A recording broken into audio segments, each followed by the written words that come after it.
Magandang umaga po.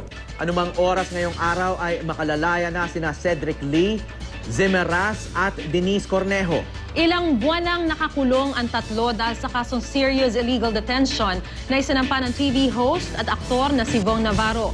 Non-bailable ang kasong serious illegal detention pero ayon sa korte, walang matibay na ebidensya ang prosekusyon para patunayang may intensyon talaga ang mga akusado na manghidnap. Dahil dito, pinayagan sila ng tagig RTC na makapagpiyansa ng tig-kalahating milyong piso. Ikinatuwa ito ni Cornejo, maging ng kaniyang pamilya. Nagpasalamat naman ang kampo ni Lee at Raz sa desisyon ng korte.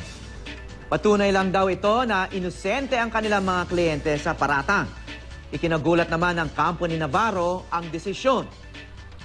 Desidido silang magharap ng legal na hakbang para sa mapigilan ang paglaya ng tatlo.